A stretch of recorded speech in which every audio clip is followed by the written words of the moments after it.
আসসালামু আলাইকুম প্রিয় বন্ধুরা। আজকে একটা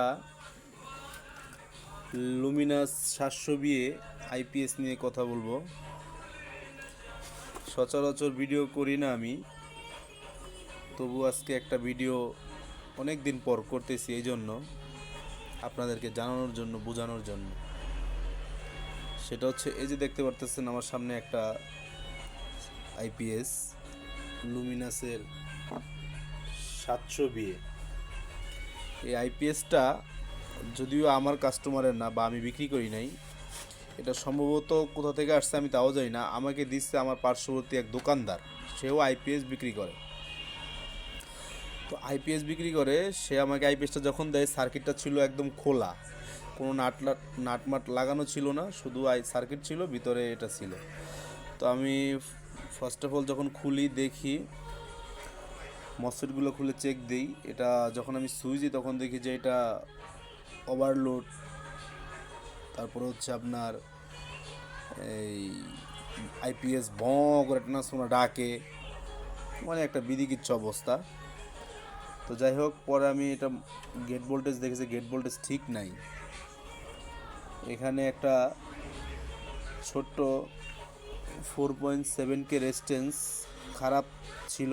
এটা লাগানোর পরে এক প্রকার হয়, গেট ভোল্টেজটা হয়, পরে লাগানোর পরে দেখি দেন আবার এই কুলিং ফ্যানটা ঘুরে না। ফ্যান ঠিক আছে কিন্তু কুলিং ফ্যান ঘুরে না। তো এইখানেও একটা রেজিস্ট্যান্স কাটা ছিল, যার কারণে ফ্যানে ভোল্টেজ ঢুকে নাই। আচ্ছা, এটাও পাল্টাইলাম। পাল্টানোর পরে দেখি আবার সেম সমস্যা। পরে আমি এই মাইক্রো কন্ট্রোলার আইসি মাপ দিয়ে দেখি যে আইসি খারাপ। শুধু খারাপই না বন্ধুরা, মানে এটা কেউ একজন কাজ করছিল ঢাকাতে, সম্ভবত এটা ঢাকার থেকে ওনার কাছে আসছে যত সম্ভব। তো ঢাকাতে যারা কাজ করেন তারা তো অনেক অভিজ্ঞ। এই ঢাকার মিস্ত্রিরা এগুলো কাজ করছে, এখানে অনেক সমস্যা ছিল, ট্যান্ডেস্টারগুলা এনপি এগুলা অনেক ঝামেলা ছিল। তো এগুলো চেঞ্জ করছি, যাই হোক মোটামুটি ঠিক আছে। পরে লাস্ট যে মুহূর্তটা সেটা হচ্ছে আপনার এই মাইক্রো কন্ট্রোলার আইসি। এখন এই আইসি তো আমার কাছে আপাতত নাই। এই আইসি 10 বার খুলছি, 10 বার লাগাইছি, আইসি মিলে না। মানে এই আইসিটা হচ্ছে আপনার 1050-এর, লুমিনাসের 1050-এর আইসি। এই যে দেখেন, এটার সাথের আইসি হচ্ছে এইটাই, যে 700 বিয়ের আইপিএসের সাইজে কিন্তু একটু ছোট এটার থেকে। তো আপনারা তো জানেন এটা 11টা করে পিন থাকে, এগুলো মিলানো যে কতটা কষ্ট বা কতটা। দেখেন এটা খুলছি আমি জোর করে, যার কারণে এই অবস্থা হয়েছে। এই যে হট গান দেখতে পাচ্ছেন, এই হট গান দিয়ে খুলছি। তারপরে হচ্ছে আমি এই যে এই সার্কিটটা 1050-এর সার্কিট, এই সার্কিট থেকে আমি মাইক্রো কন্ট্রোলার আইসিটা খুলি। খোলার পরে এটা লাগানোর পরে 10 বার লাগাই, কাজ হয় না, কাজ হয় না। অবশেষে মানে এটা আমি রেখে দেই। রেখে দেওয়ার পরে আবার পুনরায় ঠান্ডা মাথায় দেখি, দেখার পরে কয়েকবার আইসিটা লাগানোর পরে হটগান দিয়ে দেন হচ্ছে আমার আইপিএসটা রানিং হয়। এই যে দেখতে পাচ্ছেন আপনারা, আমি কয়েকবার যে লাগাইছি,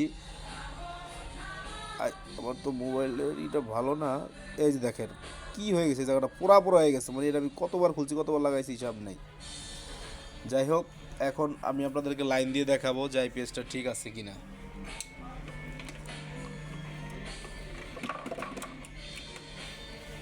আইপিএসটা নিয়ে অনেক ঘাটাঘাটি করছি এক প্রকার।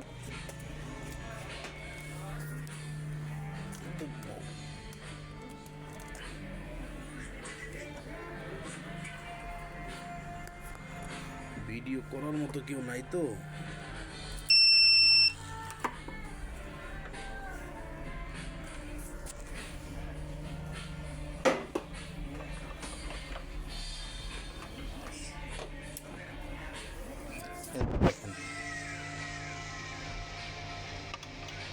এই যে সব ঠিক আছে, এই যে কুলিং ফ্যান ঘুরতেছে।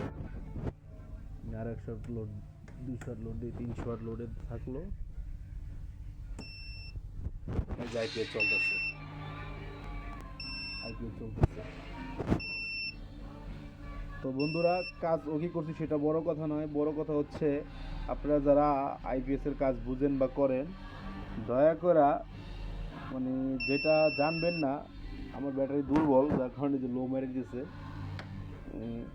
তো সেগুলো আপনারা মানে খোঁচাখুচি করবেন না, এগুলা খোঁচাখুচি করবেন না, অবশ্যই একজন ভালো দক্ষ টেকনিশিয়ান দ্বারা সার্ভিস করানোর চেষ্টা করবেন। কারণ বাজারে একটা আইপিএস অনেক দিন চলে, তো আইপিএস আপনারা মানে শুধু শুধু করবেন না। তো ভালো থাকবেন সবাই, দোয়া করবেন।